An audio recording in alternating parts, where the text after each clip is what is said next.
nandito ka? Ano pa bang kailangan mo? Jopay, galit ka ba sa akin? Hindi. Ba't ako magagalit sa'yo?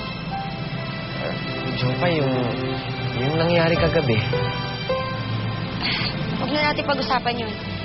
Wala namang point eh. Kasi pare-pareho tayong lasing nun. Kaya hindi natin alam kung ano nangyari.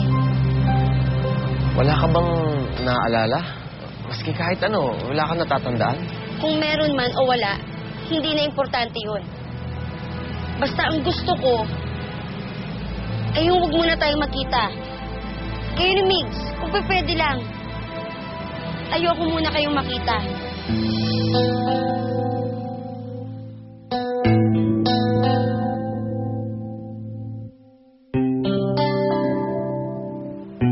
Maski pala sa'yo, umiiwas si Jopay.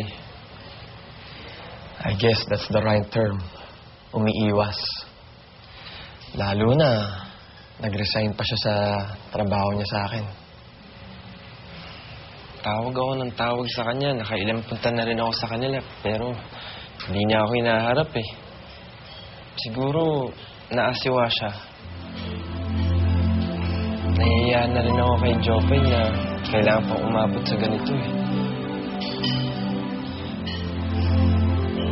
Hindi kaya galit siya sa akin. Hindi ko alam eh. Pero, one thing is for sure. After nung gabi na yun, baka nahiya na siya magpakita sa atin. Eh, bakit naman kailangan niyang mahiya? Eh, hindi niya naman kasalanan yun. Pero babae siya. Siguro, normal lang na mahiya siya sa'yo. Sa atin.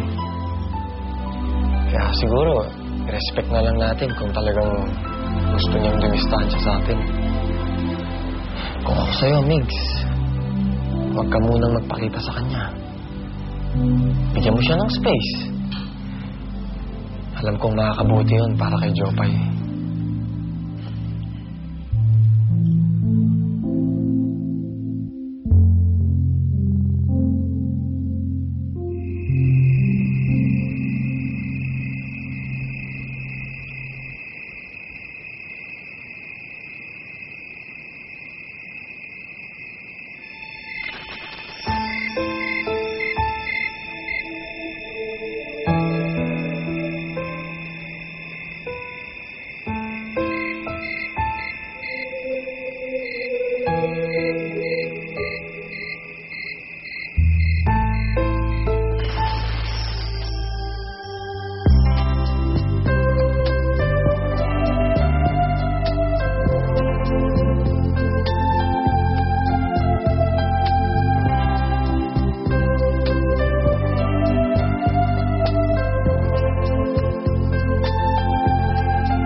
Yes, ma'am.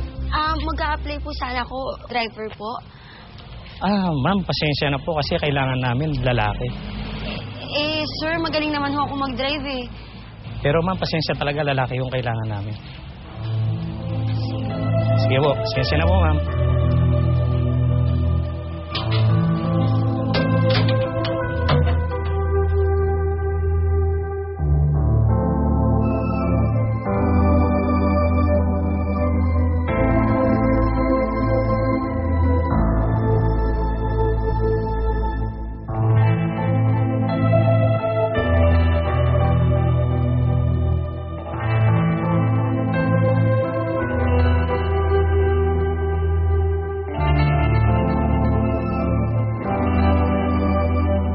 Pasensya ka na, wala talagang bakante sa ngayon. Try mo na lang sa iba, ha?